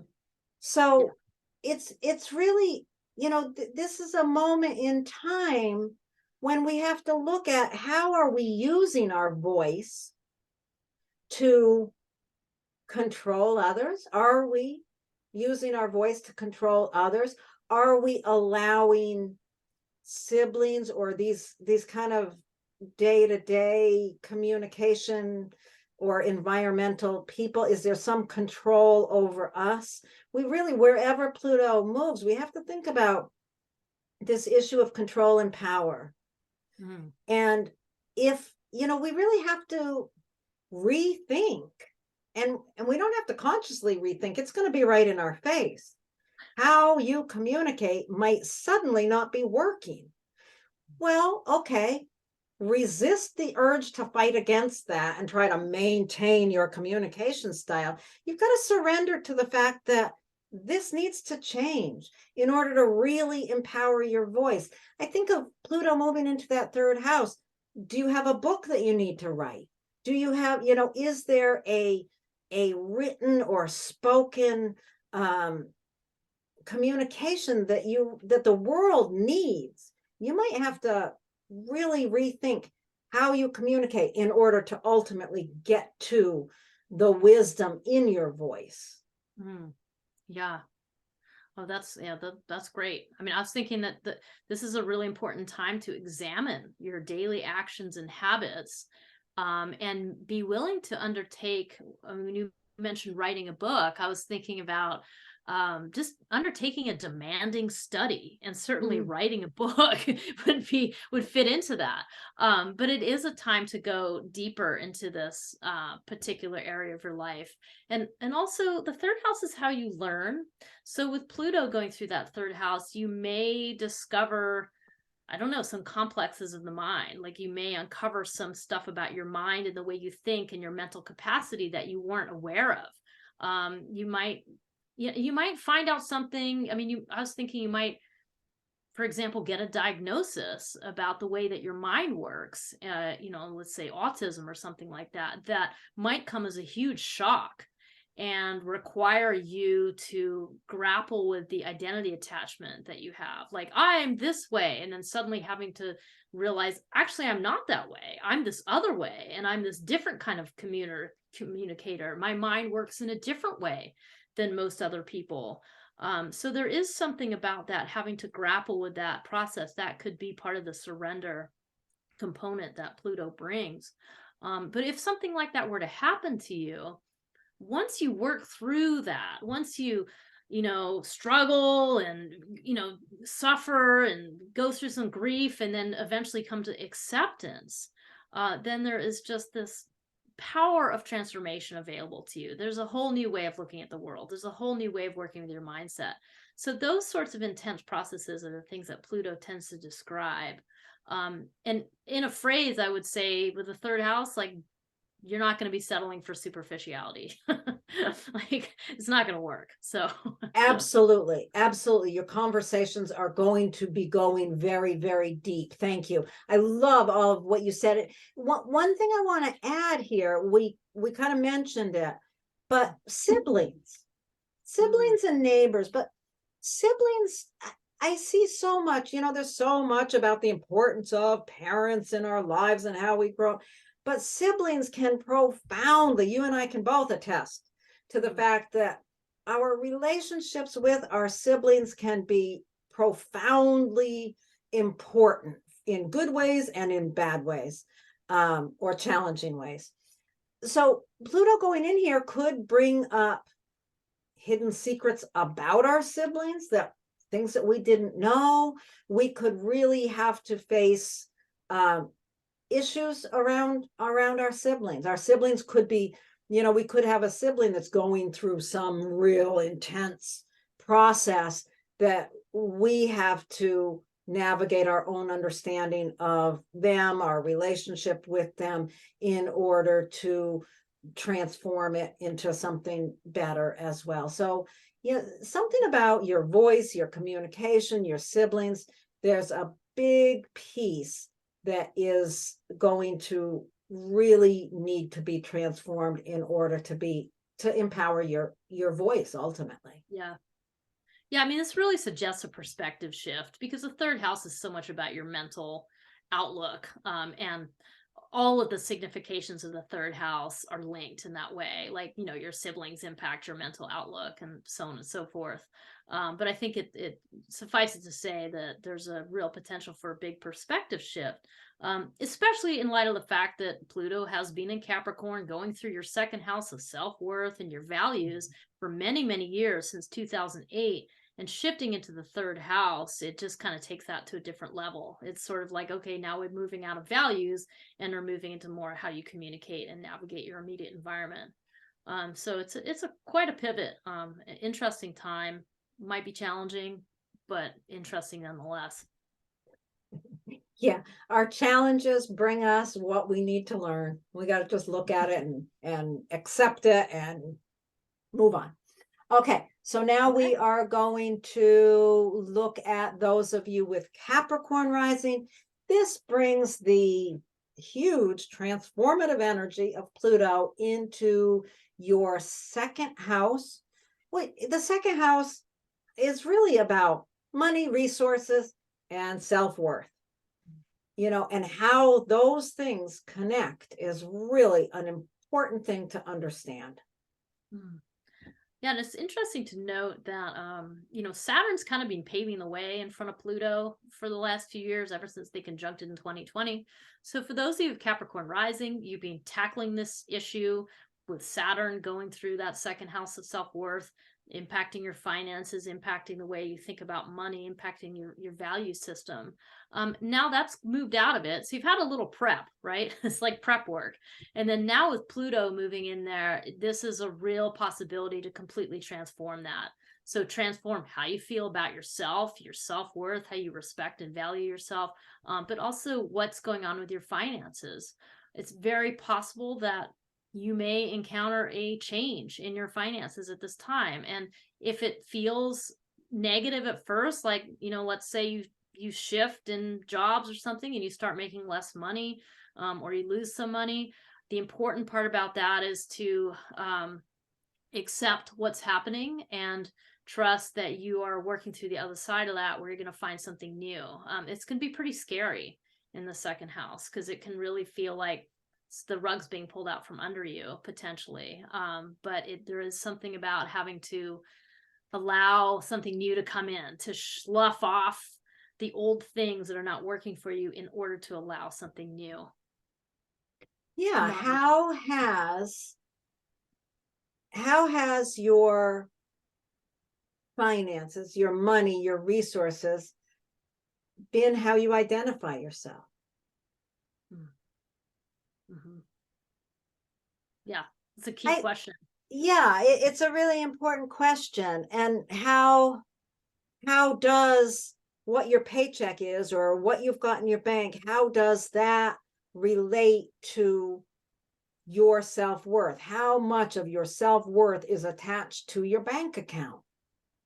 I think this is a really, really important issue of the second house, is how these two are related. So with Pluto moving in there, there's some power dynamic. And yeah, I mean, you can imagine all kinds of things. You can imagine that all of a sudden, whatever, the stock market crashes and you lose all your life savings. Or on the other hand, Pluto, you know, the power of Pluto, maybe someone dies and leaves you a fortune and you have to grapple with figuring that out. I mean, these things can work either way, because both of those scenarios is going to put this area of your life into a place of upheaval, a place of, oh my God, the rug, you know, my ground isn't what I thought it was. Surrendering to that process, surrendering to, okay, well, here we've got to start over here. Wherever Pluto is moving, in a lot of ways, we have to start over. We have to allow the release of what is in order to rebuild something new. This first 3 months, pay attention to what's going on around your money and resources and your self-worth. How do you value yourself? I was thinking, you know, the fact that you brought up investments, it's a really good metaphor. I mean, whether you're a person with investments or not is not the point. The metaphor is that you don't have control over the world market. Like, you don't know what's going to happen with the world economics. So if you have, you know, stocks and bonds and so on, you have zero control over what that does. And so that's the piece where you just have to let go of it. I mean, the only control that you have is whether or not you keep the money in there or you take it out, you know? And so I think it's a really good metaphor, because that's kind of what we're talking about, like the need to surrender to the things you have no control over and tied up with your money and your self-worth, and then to work with the things you do have control over, which is your attitude, which is your ability to love yourself, which really is also tied in with the second house. I mean, that's the deepest meaning of it, is how do you truly do that? And that's that is not at all a selfish thing. It is one of the hardest spiritual practices to do that, and I think it is largely misunderstood in our particular culture, I think. But that is true. That really is what you're doing, is valuing yourself, and that's where the learning is. And that is a challenging, tall order in a lot of cases. So that's the first piece of it. It is indeed. And, you know, it's so interesting to think about that, you know, kind of divorcing those two things, your self-worth and the numbers on your bank account.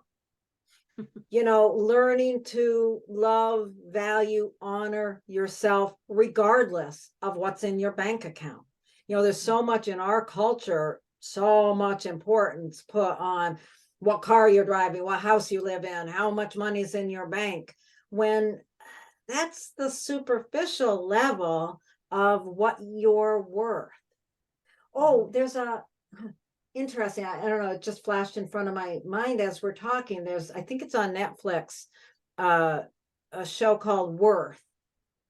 And it's about it's about 9/11 and, you know, determining the worth, the value, the monetary value of the people that died. I haven't watched the show yet, but it's I think it's very I think it's going to be really interesting and really pertinent to our understanding of the second house. So recommended reading or watching rather.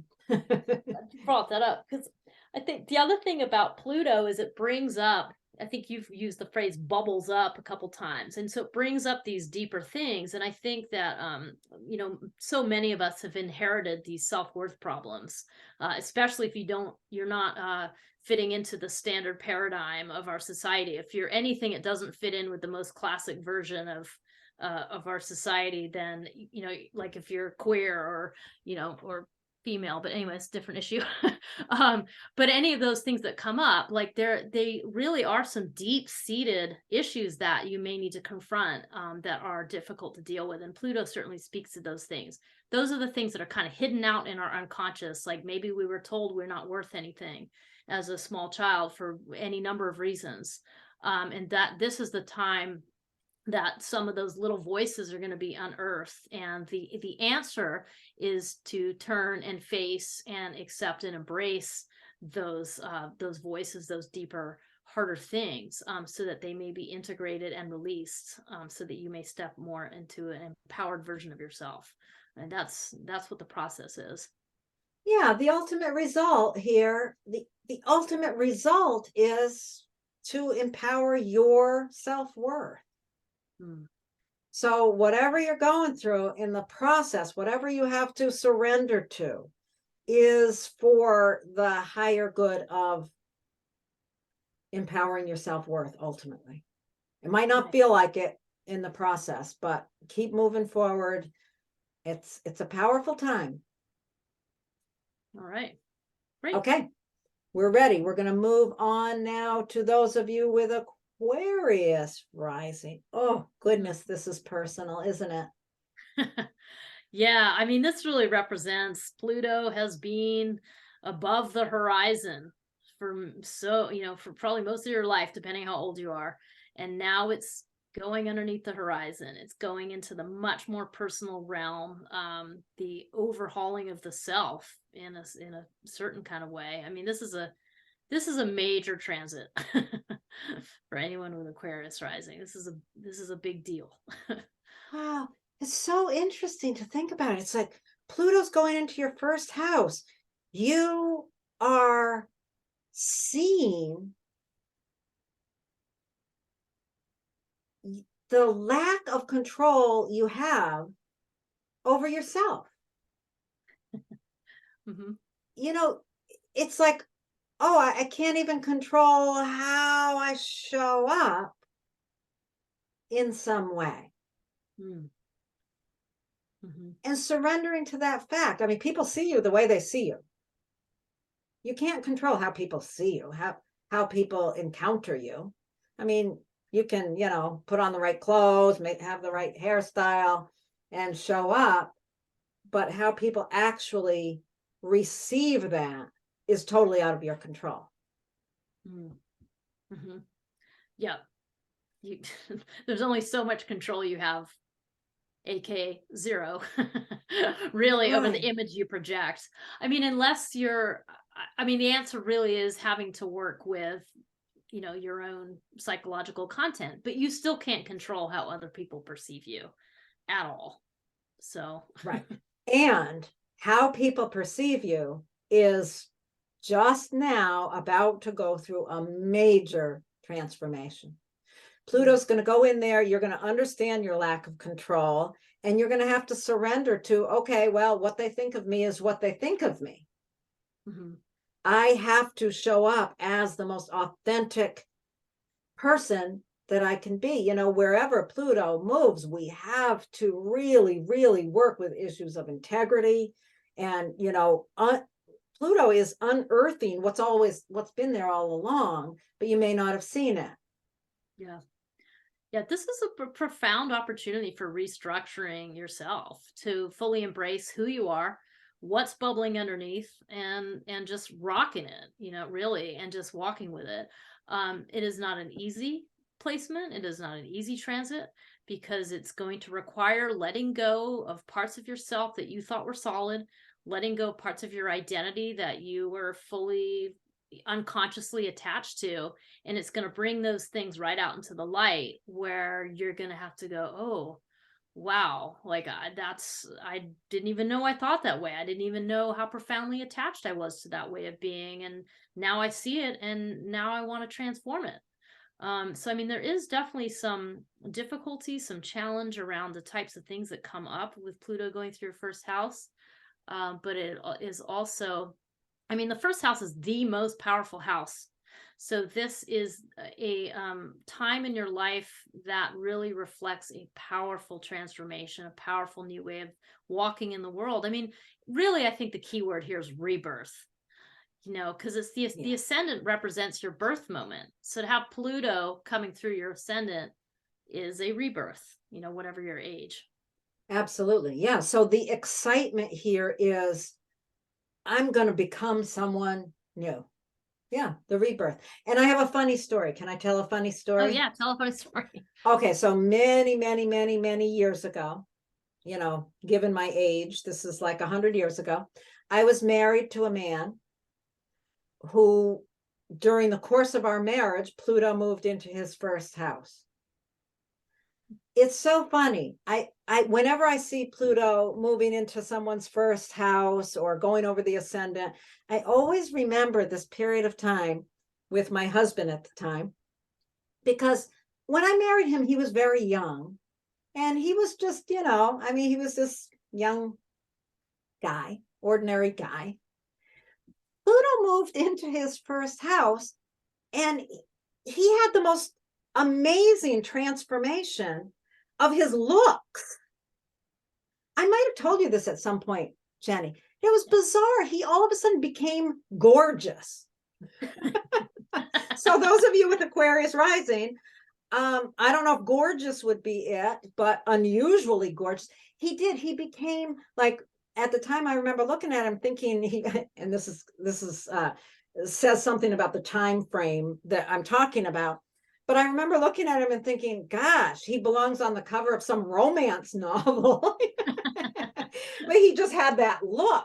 And all of a sudden, he just, he was attracting people in a way that was really interesting. When Pluto goes over into that first house, your personality, once you've done a little bit of the work with it, your personality becomes incredibly empowered, and you will attract people in a very different way because people are attracted to power.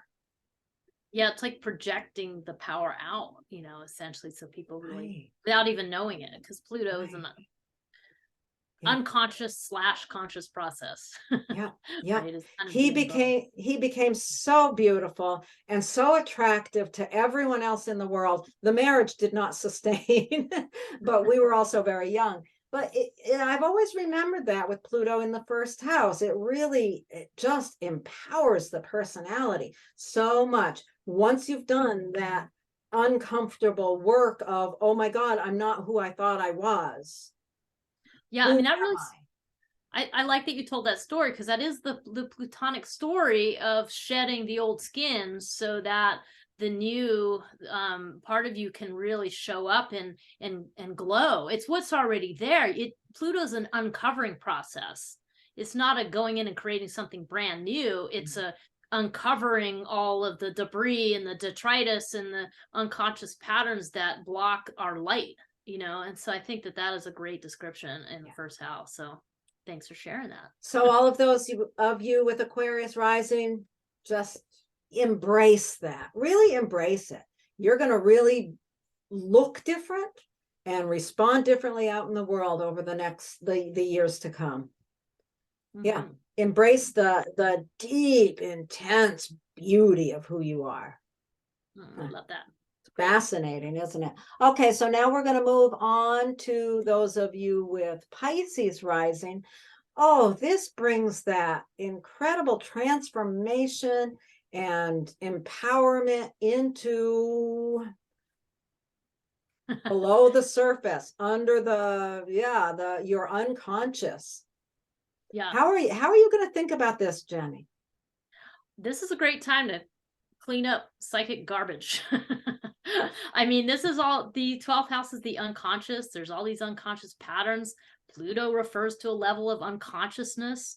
So with Pluto there, it's going to allow some of those things that you absolutely could not see before to bubble up in a new way and to put them into the light so you can actually see them and work with them and, you know, decide which things or allow some things to let go and slough off. And, you know, this is not an easy situation. It might also be really hard to tune into what's happening because it's your unconscious, but this, be assured, is clearing out old stuff. This is clearing out the basement of your psychic, you know, apparatus. Yeah, I love that you said, you know, it might be hard for you to tune in. And I think that's a really important thing for those of you with Pisces rising to do that, to tune in. And how are you going to tune into what's going on in your unconscious? Well, you've got to pay attention to the patterns of your day-to-day life, because those are the clue to what's going on under the surface. Is, you know, paying attention to, it's the patterns of the unconscious mind. Pay attention. There's stuff going on there. You know, you might need to, it may be beneficial to you to find a really good therapist to help you uncover those hidden pathways. There's stuff going on such a deep level. And, you know, Saturn's been in that area for the past 3 years. So you've done some real practical work on organizing and understanding some of that unconscious stuff. But now this Pluto going in there gets to a much deeper level. Yeah. I mean, this is taking that, I use the term psychic garbage. I mean, so what do you do with that garbage? What, you make it into compost, you know, you don't, right? I mean, it's fruitful, even though it might be, and when I say that, it's a real reckoning with your unconscious behavior. I mean, we all do these behaviors. We think we have a handle on everything we do, and we sure don't, you know? And so this is a reckoning with your unconscious behavior. And because it's the unconscious, the way psychology tends to work is if there's something really deeply unconscious in you, it tends to get reflected in the outer world. So that means you have a person in your life who shows you a dark side that was hidden previously. I mean, this is a time where you may see, I mean, the world in a lot of ways is a mirror. And so, I mean, this is a time when the things you see outside of you can give you a way to reflect on what's happening inside of you. And that's one of the things, because the 12th house, again, it's unconscious, so we don't see it. So that might mean it feels like it's coming at us from the outside, but the outside is really reflecting the inside. So I think that that's another possibility. Like if you come and you discover this enemy that you didn't know that you had, because the 12th house can be hidden enemies. It's really, the real question is around, how do you do the work for yourself? It's not focusing on the other person. It's focusing on yourself and how you're receiving that. And what are the, what are the unconscious habits that you have that you really need to let go of? And this is work that's hidden away. So it is not very easy or clear. So. Yeah. And, wherever Pluto is, I think, especially in this first 3 months, when it first moves in there, our initial tendency might be to get scared about it. It's like, because we suddenly feel out of control. So it may be, I can see this really showing up as Pluto moves into your 12th house, and all of a sudden you feel like you can't control your unconscious. You feel out of control, and you may really question your mental health in some big way. Well, don't be scared. You know, this is just showing you a new way of working in that area. And so, yeah, like I said, you know, you might want to reach out and find ways to work on that level. And I'm going to recommend another another Netflix documentary. Did you watch that movie? I recommended it to you, Stutz. I haven't watched it yet. It's on my list. Oh my God, I'm it's excited to so see it, good. Stutz is the name of the documentary. It's a filmmaker did a documentary about his therapist. And it's an hour and a half documentary. And I felt like it was the best therapy session I've ever had just watching that documentary. It was awesome. It was really, really awesome. So, you know, you don't necessarily need a therapist to do this kind of deep inner work that Pluto is pointing you to, but you do need to pay attention. You Yeah. do need to find ways to work in that subterranean part of your mental processes. Yeah, I mean, this is deep work. I mean, I always think about, you know, the need to go on retreat, especially with Pisces rising. With Pisces rising, you know, you have this very sensitive inroad into the entire map of your natal chart, you know. So I do think, especially with Pisces, it's very, very important to consider retreat space, consider going somewhere away from your normal mundane life so that you can work with these issues, because I think this is a very, very powerful opportunity for some deep, deep healing that is not always available. And so, depending what your situation is or what's going on, I do think that this is a good time to call in some supports. And those supports may not be on the normal levels. I mean, I know a number of people who are psychics, who are clairvoyants, who work with people on these levels. And I mean, this could be a good time to get that kind of insight. I also know there's various shamanic healers, and this is a good time to connect with those kinds of people, because I mean, this is like going into the cave without a flashlight. It's like, well, we'll find a flashlight, you know, get help, have a support person, choose an experience that can help you work with this material, because it's just not, I mean, number one, it's not easy. And number two, our society really doesn't know how to deal with these areas of life. I think it's more and more, there's more of this stuff coming around, you know, like going on retreat, doing that kind of thing. So I'd say embrace it and work with that in that level, because it just could be very, very helpful. Yeah, another thing that, as you were talking, made me think of is, you know, some of the work that's being done around healing, depression, those kind of things with psychedelic, you know, ketamine, things like that. My brother runs a ketamine clinic, and, you know, I've had a lot of interesting conversations with him about some of the powerful, powerful work that's being done around specifically people with severe depression, PTSD, that kind of thing. And, you know, with Pisces rising, those issues could be part of what's coming up for the purpose of really empowering your inner deep healing and understanding of yourself, and it being the 12th house, that connection to all of humanity. Yeah. Yep. And it's one of those things where it's your path and it just connects with everybody. You know, there's this intersection with everybody else's path in a collective sense. It's really cool. So Right. not easy, but gosh, very fruitful, very worthy work. Very fruitful, very worthy. Yes, it's this whole thing, this Pluto's movement into Aquarius for all of us is such a powerful opportunity.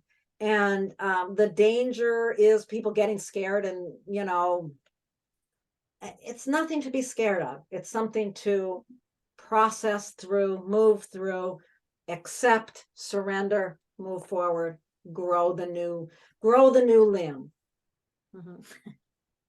Lovely. Absolutely. Okay, I think we are done. And now we can just say goodbye to everybody. That's right. Thanks, everybody. for the few of you that are still sitting here with us. Goodbye. Have a wonderful, wonderful Pluto into Aquarius. Thank you. Bye. Thank you.